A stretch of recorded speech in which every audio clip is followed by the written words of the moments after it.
નમસ્કાર. આપણે બધા જાણીએ છીએ કે વીજળીથી બલ્બ જડે, પંખા ફરે. પણ શું ક્યારે વિચાર્યું છે કે વીજળી પાણી સાથે શું કરી શકે? શું એ પાણીમાં કોઈ રાસાયણિક જાદુ કરી શકે છે? આજે આપણે આ જ રહસ્યમય દુનિયામાં જઈશું અને જોઈશું કે જ્યારે વીજળી પાણીમાંથી પસાર થાય ત્યારે ખરેખર શું થાય છે.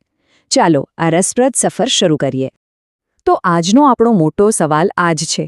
શું વીજળી સાદા પાણીમાં કોઈ રાસાયણિક ફેરફાર લાવી શકે છે? શું એ પાણીના અણુઓને તોડી શકે છે? મતલબ કે એને એના મૂળ તત્વોમાં અલગ કરી શકે છે? આ સવાલનો જવાબ મેળવવા માટે ચાલો આપણે એક વર્ચ્યુઅલ પ્રયોગ કરીએ.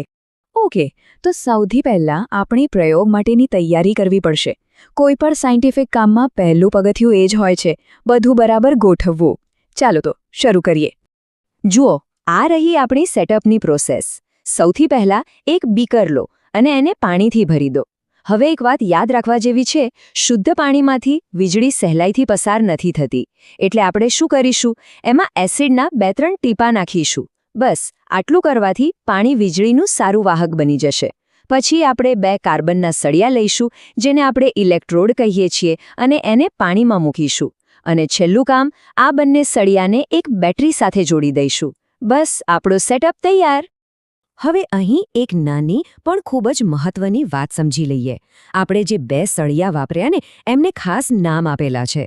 જે સળિયો બેટરીના પોઝિટિવ એટલે કે પ્લસ છેડા સાથે જોડાયેલો છે એને કહેવાય એનોડ, અને જે નેગેટિવ એટલે કે માઇનસ છેડા સાથે જોડાયેલો છે એને કહેવાય કેથોડ. આ 2 નામ બરાબર યાદ રાખી લેજો, કારણ કે હવે જે કંઈ પણ જાદુ થવાનું છે એ આ બંને પર જ થવાનો છે.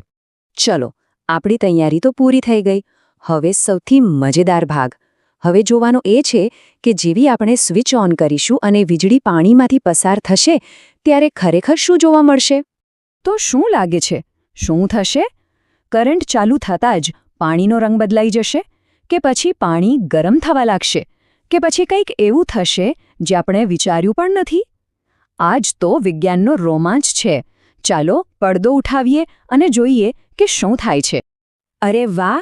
જુઓ, જેવો કરંટ પસાર થયો તરત જ બંને કાર્બન સળિયા પર પરપોટા બનવાનું શરૂ થઈ ગયું. ઋણ ટર્મિનલ એટલે કે આપણા કેથોડ પર પણ, અને ધન ટર્મિનલ એટલે કે એનોડ પર પણ. આ પરપોટા શું છે? આ એ વાતનો પાક્કો પુરાવો છે કે પાણીની અંદર કંઈક રાસાયણિક પ્રક્રિયા શરૂ થઈ ગઈ છે. પણ જરા ધ્યાનથી જુઓ, અહીં કંઈક બહુ જ રસપ્રદ થઈ રહ્યું છે. ઋણ ટર્મિનલ પર એટલે કે કેથોડ પર જે પરપોટા બની રહ્યા છે એની માત્રા ધન ટર્મિનલ એટલે કે એનોડ કરતાં લગભગ બમણી છે. એવું કેમ? એક બાજુ આટલો બધો ગેસ અને બીજી બાજુ એનાથી અડધો? આ તો એક રહસ્ય જેવું લાગે છે ને? ચાલો આ કોયડો ઉકેલીએ. તો સવાલ એ છે કે આવું કેમ થઈ રહ્યું છે? આપણે જોયું કે પરપોટા બને છે અને એ પણ એક બાજુ બમણા. પણ આની પાછળનું કારણ શું? આની પાછળ શું વિજ્ઞાન છુપાયેલું છે? ચાલો હવે એ સમજીએ. આ જે આખી પ્રક્રિયા આપણે જોઈ રહ્યા છીએ ને એનું એક વૈજ્ઞાનિક નામ છે વિદ્યુત વિભાજન, અથવા અંગ્રેજીમાં કહીએ તો ઇલેક્ટ્રોલિસિસ. નામ ભલે અઘરું લાગે પણ એનો મતલબ બહુ સીધો સાદો છે.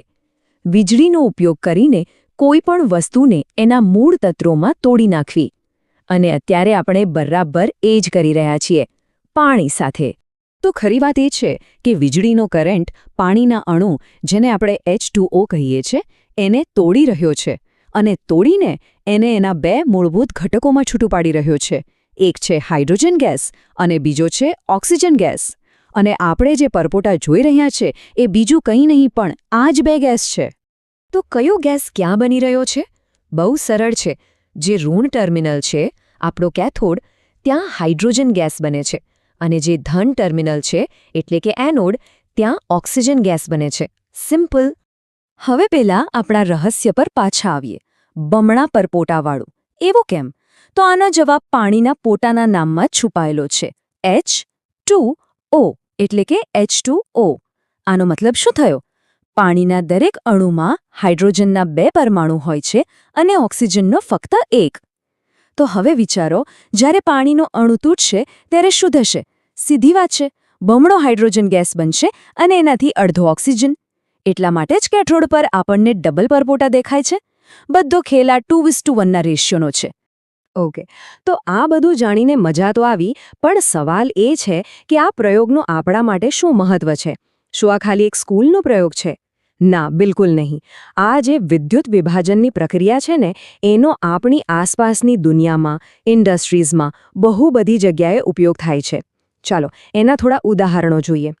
સૌથી મોટો ઉપયોગ તો હાઇડ્રોજન ફ્યુઅલ બનાવવામાં થાય છે, જેને ભવિષ્યનું બળતણ કહેવાય છે. બીજું, તમે પેલા સોના ચાંદીનો ઢોળ ચડાવેલા ઘરેણાં જોયા છે? એને ઇલેક્ટ્રોપ્લેટિંગ કહેવાય, અને એમાં પણ આ જ ટેકનિક વપરાય છે. એટલું જ નહીં, ખાણમાંથી જે કાચી ધાતુઓ મળે છે એને શુદ્ધ કરવા માટે પણ આ જ પ્રક્રિયા કામ લાગે છે.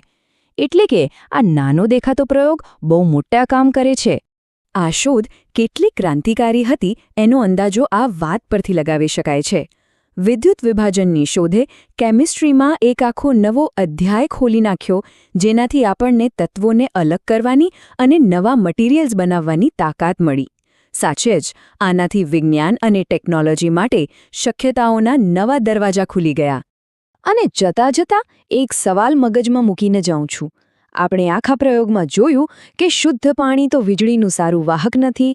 તો પછી આપણા વડીલો આપણને હંમેશા કેમ કહે છે કે ભીના હાથે સ્વિચને ના અડીયા, કરંટ લાગશે? જો પાણી વાહક નથી તો પછી કરંટ લાગવાનો ડર કેમ?